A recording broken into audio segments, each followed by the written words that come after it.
मसीह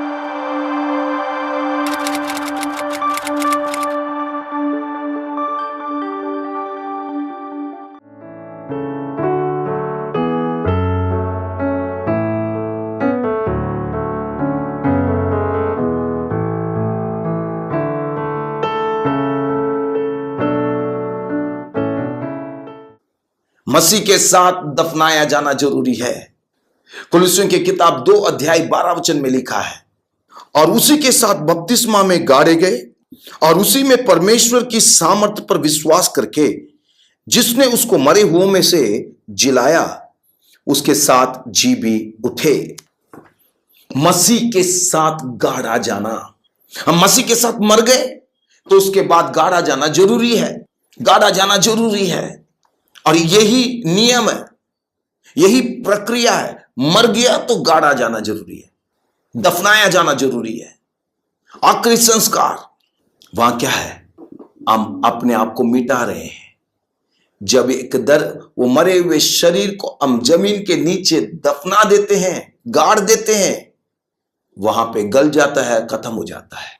हमारा जो पुराना स्वभाव, पुराना तौर तरीका, पुराना जो भी बातें अभी हमने सुना है, जो भी बातें प्रभु के वचन के खिलाफ है, वो रीति रिवाज, संस्कृति, हमारा जात पात, हमारा घमंड, अहंकार, अनाज्ञाकारिताएं, गुस्सा, नफरत, ये सब जो हमारा शारीरिक स्वभाव है, ये सब कुछ मरना, मसीह के साथ मरने के बाद उसको गाड़ा जाना है कि वो बिल्कुल बिल्कुल हो जाए, खत्म हो जाए, एरेस हो जाए। जैसे कंप्यूटर में डिलीट बटन दबाते हैं तो सब कुछ एरेस हो जाता है, मिट जाता है, वैसे ये सब मिट जाना है। अब हमारे जीवन में नहीं होना है वो सब बातें, उसके लिए जगह नहीं है। प्रभु यीशु ने कहा मत्ती 5 अध्याय उसके 13 वचन में, तुम इस पृथ्वी के लिए नमक हो। नमक की खासियत क्या है? वो जहां पर भी जिस खाने के वस्तु में उसको डाला जाता है वहां पे स्वाद लेके आता है। उसके बिना खाने के वस्तु में स्वाद नहीं होगा, हम खा नहीं सकेंगे। स्वाद चाहिए तो नमक डालना है, और नमक करेले जैसे वो कड़वी चीजों में भी स्वाद लेके आता है, तीखी चीजों में भी स्वाद लेके आता है। जहां पर भी उसको इस्तेमाल किया जाता है वहां स्वाद लेके आता है। प्रभु ने हमें इसी के लिए ठहराया है कि हमारा जीवन हर जगह पर, हर समुदाय में, हर लोगों के बीच में स्वाद ले आने वाला, जीने का मकसद ले आने वाला होना चाहिए, आशीष का कारण होना चाहिए। उसके लिए मिटना जरूरी है। पूरी तरह से हमारा पुराना स्वभाव, पुराना तौर तरीका, मसीह से पहले हमारा जिस तरह का जीवन था जो वचन के खिलाफ है, वो सब मिटना है। पुरानी दोस्ती को, पुराने रिश्तों को त्यागना है, उसके लिए हमें मिटना है, पूरी तरह से मिटना है। मिटेंगे नहीं तो फिर हम दोबारा जी नहीं उठेंगे। जब जमीन के नीचे एक बीज को बो दिया जाता है तो वो पूरी तरह से मिट जाता है। उसके बाद आप उस बीज को नहीं देखेंगे, उसमें से नया पौधा को देखेंगे। अगर हमें जी उठना है तो मिटना जरूरी है, मरने के बाद मिटना जरूरी है। अब उसके साथ हमारा कोई संबंध नहीं है, और मसीह के साथ हम जी उठते हैं। कुलुस्सियों उसका 3 अध्याय उसके पहले वचन में लिखा है, जिस तरह तुम मसीह के साथ जी उठे, risen with Christ. Hallelujah, hallelujah. कितने अद्भुत बात है। देखिए, मसीह के साथ जी उठना। जब हम मिट गए तो फिर उसके बाद हम जी उठते हैं, मसीह के साथ हम जी उठते हैं। यह बपतिस्मा उस चीज का प्रतीक है कि बपतिस्मा में हम पानी में डूबते हैं, डुबाया जाता है कि हम मसीह के साथ हम गाड़े गए हैं, पूरी तरह से मिट गए हैं, खत्म। अब हम जब बाहर आ रहे, नया जीवन, मसीह के साथ नया जीवन। हालेलुया, मसीह के साथ नया जीवन है ये। देखिए, जब हम शारीरिक रूप से पैदा होते हैं, बाइबल बताती है, दाऊद कहता है भजन संहिता 51 के 5 में, देख मैं अधर्म के साथ उत्पन्न हुआ और पाप के साथ अपनी माता के गर्भ में पड़ा। तो यह दाऊद क्या कह रहा है? मैं पाप के साथ उत्पन्न हुआ हूं, मेरी मां मुझे पाप के साथ जन्म दी है, और हम इस बात को जानते हैं कि हम जन्म से पापी हैं, क्योंकि आदम का खून हमारे अंदर है। जब हम शारीरिक रूप से पैदा होते हैं, पाप में पैदा होते हैं, इसलिए हम पापी हैं। केवल पाप करने के कारण पापी नहीं है, हम पाप में जन्म लेने के कारण हम पापी हैं। यह हमारा जन्म स्वभाव है, पाप का स्वभाव जन्म से है। और जब हम मसीह के साथ जी उठते हैं, यह नया जीवन, तो हम मसीह के साथ एक नया जीवन है, वो पवित्र जीवन है। इसलिए लिखा है 2 कुरिन्थियों 5:17 में, जो मसीह यीशु में है वो नई सृष्टि है, पुरानी बातें सब बीत गई है, सब कुछ नया हो गया है। If anyone is in Christ is a new creature, all things are passed away, behold everything became new. सब कुछ नया हो गया, एक नया जीवन है। हालेलुया। मसीह में एक नया जीवन, ये एक नई शुरुआत है। ये मसीह में एक नई शुरुआत है। अब पुराना जीवन खत्म हो गया, पुरानी कहानी खत्म हो गई है। जिस तरह इतिहास को 2 हिस्से में बांटा गया है, ईसा पूर्व और ईसा बाद। इतिहास, तो हमारे जीवन में एक नया इतिहास शुरू हुआ है। यीशु से पहले का जीवन अलग है, यीशु के बाद अब हमारा जीवन अलग है। यह होना जरूरी है। अगर यीशु के साथ मरे और यीशु के साथ गाड़े गए हैं, तो यीशु के साथ हमारा एक नया जीवन शुरू होगा। वो यीशु के साथ शुरू हुआ, वो पवित्र जीवन है, एक नई शुरुआत है ये। और पहले जीवन में अभी के जीवन में फर्क है। शरीर वही है, वही बाहरी रूप है, वही रंग है, पर अब हमारे स्वभाव में, हमारे चरित्र में, हमारी सोच में, हमारे चाल चलन में, हमारे पहरावे में, हमारे आपसी रिश्तों में, सभी चीजों में फर्क है। हमारी प्राथमिकता में फर्क है। पहले पाप हमारे जीवन में राज्य करता था, अब मसीह हमारे जीवन में राज्य कर रहा है। पहले हम पाप और शैतान के अधीन में थे, अब हम परमेश्वर के अधीन में हैं। पहले हम अपनी मर्जी से चलते थे और पाप के अनुसार और शैतान के अनुसार चलते थे, अब हम अपनी मर्जी से नहीं, पवित्र आत्मा की अगुवाई में चलते हैं। पहले हम सांसारिक बातों में मन लगाते थे, वही उन्हीं चीजों के पीछे भागते थे, पर अब हम प्रभु की बातों पर मन लगाते हैं, प्रभु के पीछे चलते हैं। पहला हम दुनियादारी चीजों के ऊपर ही मन लगाते थे, ध्यान लगाते थे, उसी को पाना चाहते थे, उसी के लिए जीना चाहते थे। हम अपने खुद के आसपास हम फिरते रहते थे, हम अपने स्वयं केंद्रित थे, संसार केंद्रित थे। पर अब हम मसीह के पीछे भागते हैं, मसीह केंद्रित हैं। हमारे जीवन का लक्ष्य बदल गया है, हम राज्य के लिए जी रहे हैं, परमेश्वर के राज्य के लिए, परमेश्वर के राज्य की स्थापना। अब हमारा कमाना, हमारा पढ़ाई, हमारे सब कुछ प्रभु के लिए है। हमारा लक्ष्य बदल चुका है, जीने का मकसद बदल चुका है। पहले हम अपने खुद के लिए और संसार के लिए, लोगों के लिए जीते थे, अब हम केवल मसीह के लिए जी रहे हैं, उसके राज्य के लिए, उसके राज्य की बढ़ोतरी के लिए, और हम उसी के लिए प्रयास करेंगे। उसी के लिए हमारी कमाई, हमारी पढ़ाई, सब कुछ उसके लिए। हम अब स्वर्ग में धन इकट्ठा करेंगे। प्रभु के हाथ में उपयोगी पात्र हैं। पहले हम प्रभु के हाथ में उपयोगी पात्र नहीं थे, धार्मिकता का पात्र नहीं थे जिसे प्रभु अपनी महिमा के लिए लेके इस्तेमाल कर सके। पर अभी हम धर्म के पात्र हैं, प्रभु के हाथ में है, प्रभु को हमें लेके इस्तेमाल करेगा। पहले हमारी प्राथमिकताएं अपना परिवार, नौकरी, पढ़ाई, दुनियादारी चीजें, ऐश आराम, पर अब हमारी प्राथमिकता परमेश्वर का राज्य है। सबसे पहले परमेश्वर के राज्य और उसके धर्म की खोज करो। अब परमेश्वर का राज्य, प्रभु की बातें हमारी प्राथमिकता। प्रार्थना करना, वचन पढ़ना, चर्च जाना, आराधना करना, सेवा करने, प्रभु के लिए देना, पवित्र जीवन जीना, मसीह के स्वभाव को प्रकट करना, यह है। पहले हम शरीर के गुणों को प्रकट करते थे, वो शरीर के गुण गलातियों 5:16 से पढ़ के देखिए। पर अब हम मसीह के स्वभाव को, मसीह के चरित्र को, आत्मा के फल को हम प्रकट करते हैं। हालेलुया। मेरे प्रिय भाई बहनों, आज मैं एक ही बात बता पाया हूं, पर इस बात पर ध्यान दीजिए।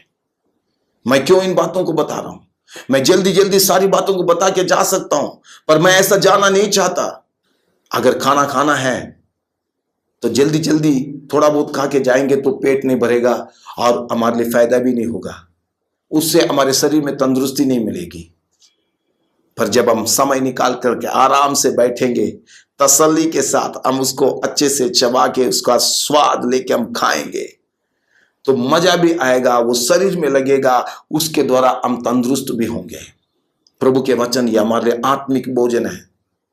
इसको जल्दीबाजी में ये करके नहीं, हम इसको अच्छे से सीखें, तसल्ली से, मन लगा के, अंदर खुशी के साथ, हर इसको हम अपने अंदर उतारें, हमारे अंदर आने दें। धन्य है वे जो इस अहम वाणी को पढ़ते हैं, धन्य है वे जो इस अहम वाणी को सुनते हैं, धन्य है वे जो इस अहम वाणी को अमल भी करते हैं। हम केवल पढ़ने वाले, सुनने वाले नहीं, इसको अमल करने वाले बने हैं। मेरे प्रिय भाई बहनों, इन सभी बातों को बताने का मेरा एक ही मकसद है, हम प्रभु के वचन में दृढ़ हो जाए। मैं चाहता हूं हमारी कलीसिया का एक एक जन प्रभु के वचन में स्थिर हो। हम में और दूसरे लोगों में फर्क है। मैं कहूंगा दूसरे विश्वासियों को देख के, दूसरे कलीसिया के लोगों को देख के मत चलिए, दूसरे सेवकों को देख के मत चलिए। वहां हाई फाई है, ग्लैमर है, पर हमें हाई फाई ग्लैमर नहीं चाहिए, हमें प्रभु की महिमा चाहिए। We need God's glory. दुनिया के साथ चलना बहुत आसान है, पर प्रभु के पीछे चलना उतना आसान नहीं, क्योंकि ये तंग रास्ता है। प्रभु यीशु ने पहले ही कह दिया, ये जो जीवन का रास्ता ये तंग है। मसीहत के अंदर भी लोग हमें कबूल नहीं करेंगे जब इन बातों को कहेंगे। ये पता नहीं कौन बोल रहा है, क्योंकि मेरे साथ भी ऐसा हुआ है। कई सेवक लोग कहते हैं, क्या यार तू पुरानी सोच लेके चलता है। कोई बात नहीं, ये वचन पुराना है, बहुत पुराना है, पर आज भी हमारे लिए नया है। हमारा परमेश्वर पुराना है, वो कभी बदलता नहीं है, और ये कभी समय के अनुसार बदल नहीं सकता, परिस्थिति के अनुसार बदल नहीं सकता, बदलने की कोशिश भी नहीं करना। इसलिए प्रभु का वचन कहता है, इसमें से ना तो कुछ बढ़ाना है ना तो कुछ घटाना है। बढ़ाएंगे तो भी हम गुनहगार हैं, घटाएंगे तो भी हम गुनहगार हैं। इसलिए मेरे प्रिय भाई बहनों, आज जो लोग बपतिस्मा लेने के लिए तैयार हैं, जो लोग बपतिस्मा लिए हैं, विचार कीजिए, क्या हम मसीह के साथ मर गए हैं? मर गए हैं। मानसिक तौर से अपने आप को पहले तैयार करना पड़ेगा। मुझे तो यीशु के पीछे चलना, मुझे अनंत राज्य को प्राप्त करना है, उसके लिए मुझे मरना पड़ेगा। मैं मरने के लिए तैयार हूं, सब कुछ त्यागने के लिए तैयार हूं, प्रभु के वचन के अनुसार जीने के लिए तैयार हूं। मैंने पिछले हफ्ते आपको मन फिराव के बारे में बताया। अगर आप उस मन फिराव को सही ढंग से पहचान गए, जान गए, सीख गए, तो आपको यह करने में दिक्कत नहीं होगी। जो सही ढंग से मन फिराता है वो मरेगा, मसीह के लिए मरेगा, मसीह के साथ मरेगा, उन सभी बातों के लिए मरेगा। वो ये नहीं देखेगा दुनिया क्या कहता है, दुनिया क्या कहेगा, दुनिया मेरे साथ चलेगा या नहीं चलेगा, उसको उस बात का परवाह नहीं। वो मरेगा और प्रभु के साथ वो गाड़ा भी जाएगा, मिट जाएगा, और उसके बाद मसीह के साथ जी उठेगा। उसका जीवन प्रभावशाली होगा, उसके द्वारा प्रभु की महिमा होगी, और वो एक गुणवत्ता मसीही जीवन होगा। हमें क्वांटिटी नहीं चाहिए, क्वालिटी चाहिए। परमेश्वर कभी भी क्वांटिटी के पीछे नहीं जाता, परमेश्वर क्वालिटी के पीछे जाता है। परमेश्वर कभी भी संख्या के पीछे नहीं, परमेश्वर हमेशा गुणवत्ता के पीछे जाता है। इसलिए प्रभु यीशु ने कहा, जहां मेरे नाम से 2 या 3 इकट्ठे उनके बीच में मैं हूं। यीशु ने यह नहीं कहा 2000 या 3000। आज भीड़ को देख के मत जाइए, संख्या को, गिनती को देख के मत जाइए। कई बार चर्च भी है तो पूछते हैं आपके चर्च में कितने लोग आते हैं। अगर बोलेंगे 1000 लोग आते हैं, 500 लोग आते हैं, 15,000 आते हैं, 20,000, हाँ वहां जाएंगे। या 5-10 बोलेंगे तो वहां नहीं जाएंगे, मजा नहीं आएगा। पर हमें गिनती नहीं देखनी, हमें गुणवत्ता देखना है कि कहां पे गुणवत्ता है, कहां पे प्रभु के वचन को सही ढंग से सिखाया जा रहा है। हमें वहां पे स्थिर रहना, मजबूत रहना है, क्योंकि यही है हमें उस जीवन के मार्ग में ले जाता है, उस जीवन तक पहुंचा जाता है, उस मंजिल तक हमें ले जाता है। नहीं तो हम रह जाएंगे। जब प्रभु का आगमन होगा तब सब कुछ पर्दाफाश होगा कि कौन प्रभु के पीछे चल रहा है, किसने सोने से बनाया, चांदी से बनाया, या लक्कड़ से बनाया, या घास फूस से बनाया। कौन उस आग में स्थिर रहेगा जब परखा जाएगा, ये हम अभी नहीं कह सकते, उस वक्त ही मालूम होगा। क्योंकि इन दिनों में कई बातें प्रभु एकदम बताता नहीं, क्योंकि लोग सुनने के लिए तैयार नहीं है।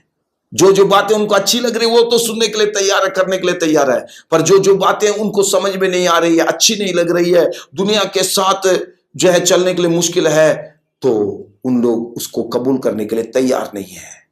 एक और मैं बात बता के समाप्त करना चाहता हूं, किसी की आत्मिकता को उनके वरदानों से आप तोलना नहीं। कितना वरदान उनके द्वारा काम कर रहा है, उनके वचन के ज्ञान से तोलना नहीं। वचन को कितना अधिक जानते हैं, उनके प्रकाशन से तोलना नहीं। किसी की आत्मिकता उनके आत्मिक फलों से तोला जाता है कि कितना वो परमेश्वर के वचन को मान करके दीन होकर नम्र होकर चलने के लिए तैयार है, मरने के लिए तैयार है, त्यागने के लिए तैयार है, मिटने के लिए तैयार है। मसीह का चरित्र हम में दिखाई दे। आज हम अपने आप को समर्पण करें। आइए प्रार्थना करेंगे। आप बपतिस्मा लेने के लिए हो सकता है तैयार है, अभी आप बपतिस्मा लेना चाह रहे हैं, ये बातें आपके लिए है। कई बार कुछ लोग कहते हैं अभी जो नए नए आ रहे हैं उनको इतना सख्ती से नहीं बताना चाहिए, फिर तो आएंगे नहीं। मेरे प्रिय भाई बहन, मैं आपको बताता हूं, यदि आप किसी कंपनी में काम करने के लिए जाते हैं तो कंपनी आपको पहले से बताता हमारा नियम ये है, आपको इन चीजों को मानना है। अगर आप मान सकते हैं तो फिर आप हमारे साथ काम कर सकते हैं, नहीं तो फिर आप देख लीजिए। क्यों? ताकि शुरू से उसको मालूम हो, बाद में बताएंगे तो सही नहीं होगा। शुरू से जब मालूम होगा तभी वो उस बात का ध्यान रखेगा, उसके अनुसार चलेगा। जब हम मसीह के पीछे चलने का फैसला किए हैं तो शुरू से हमको मालूम होना है कि मसीह जीवन क्या है, और उसके अनुसार फैसला करें और हम उसके अनुसार हम चले। बाद में हमें ये नहीं कहना है कि वो मुझे तो नहीं मालूम था। प्रिय भाई बहनों, आज हम अपने आप को समर्पण करें। अगर आपने बपतिस्मा ले लिया है पर इन बातों पर आज तक आपने ध्यान नहीं दिया है, आप अभी भी कई बातों के लिए मरे नहीं हैं और मिटे नहीं हैं, तो आज समर्पण कीजिए। प्रभु, मैं इन चीजों के लिए, मैं मरने के लिए तैयार हूं और मैं मरता हूं और मिटने के लिए भी तैयार हूं। मैं अपने आप को मिटाता हूं ताकि मैं तेरे साथ जी उठ सकूं, तेरे साथ राज्य कर सकूं, तेरा बन सकूं, इस धरती में तेरे लिए जीवित गवाह ठहर सकूं। आज अपने आप को हम समर्पण करें। प्रभु बड़ी उम्मीद के साथ हमें देख रहा है। प्रभु कहता, बेटा तेरे लिए, तेरे फायदे के लिए, तुझे बचाने के लिए अगर मैं सब कुछ त्याग सकता हूं, एक साधारण मनुष्य का रूप धारण कर सकता हूं, तो तुम्हारे लिए क्यों मुश्किल हो रहा है? तुम्हारे फायदे के लिए तुम त्यागते हो, तो तुम्हारे फायदे के लिए। जब मैं तुम्हारे लिए मर सकता हूं तो तुम अपने पापों के लिए, पाप के स्वभाव के लिए, उन सभी बातों के लिए जो मुझे पसंद नहीं है, तुम क्यों नहीं मर सकते हो? अगर मेरे पीछे चलना है तो तुम्हें मरना पड़ेगा, अपने आप को इनकार करना पड़ेगा। आज फैसला करो। आज हम एक अच्छा फैसला करें, एक अच्छा निर्णय ले। मसीह के साथ मरेंगे तो मसीह के साथ जिएंगे भी। मसीह के साथ दुख उठाएंगे तो मसीह के साथ हम आनंद भी करेंगे। हमारे लिए बहुत बड़ा प्रतिफल है। दुनिया को ना देखें, दुनिया कुछ भी नहीं है। ये ना हमारे साथ कभी रहेगी ना साथ देगी। हम अकेले आए, अकेले ही जाएंगे। ये धोखा है। दुनिया सब व्यर्थ है। सत्य केवल प्रभु यीशु है, उसका वचन है, उसी के पीछे चलेंगे तो स्थायी है और हम हमेशा प्रभु के साथ रहेंगे। प्यारे पिता परमेश्वर, तू हमारी सहायता कर, मदद कर खुदावन। तेरे पवित्र हाथों में अपने आप को सौंपते हैं। जितने भाई लोग, खुदावन बहन लोग बपतिस्मा लेने के लिए वो तैयार है, प्रभु इन बातों को समझते हुए सही ढंग से वो बपतिस्मा ले सकें। और खुदावन जिन्होंने बपतिस्मा लिया पर इन बातों पर आज तक ध्यान नहीं दिए, उनको अनुग्रह दे खुदावन प्रभु, कि वो सही तरीके से अपने आप को तेरे हाथ में देके सही तरीके का मसीह जीवन जिए जो तेरे वचन के अनुसार है। तेरे नाम की स्तुति और महिमा हो, यीशु के नाम में, आमीन।